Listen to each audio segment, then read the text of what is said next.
So what do you think about the church today? I mean, even in the last, since we talked last, which has been a few years, Yeah, we've yeah, seen Barna, Pew, Gallup, whenever they do this research and the polls come out, it seems like the decline it continues to go down. And I'm talking about the biblical worldview, yeah.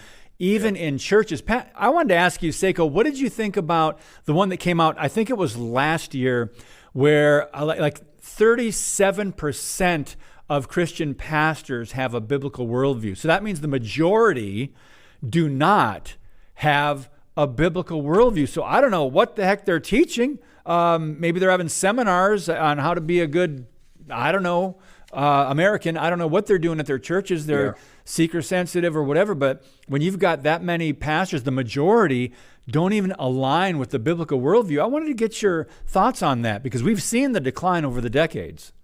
Yeah, and it's getting worse, and it's gonna decline even more so. And why? Well, it goes back again. What does the Word of God say? First Timothy chapter 4, verse 1. In the last days, some will depart from the faith, giving heed to deceitful spirits and doctrines of demons. Hmm. So if there's no indicator that we're in the last days, all we have to do is, like you said, look at the recent reports, look at Barna, look at our churches today.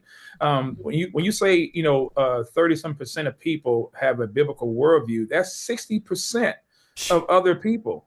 Hmm. Over 60% of other people that don't have a biblical worldview. So now, if you don't have a biblical worldview, Dave, then how can you be a pastor? Now, number one, that's the Great first thing. question. Secondly, how can you be a Christian if you don't have a biblical worldview? We are under attack, brother.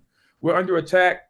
Before we even talk about the church, we're under attack in our homes because we know that the church is a byproduct of the home. So Hmm. as the home goes, there goes the church. So we have to start back at the very basic, at the first institution that God has established, and that is the family. And so Satan has made a full frontal attack against the family. And so when you take out the head, when you take out the father, when you take out the home, it starts at the head. And so now we see churches that have an unbiblical worldview because we have homes that do not have a biblical worldview. So there should be no surprise that when we see churches that are adopting the ways of the world, all we have to do is just pivot and look Hmm. at the family. And there's our clear indicator. Wow. That's very important. I want to share something here because we put a lot of, not blame necessarily on pastors, but I mean, that's a tough job. Yeah, Admittedly so. You were a pastor. I was an associate pastor. It is a hard job, but you've got to lead and you've got to be yes, biblical before you do anything else. right.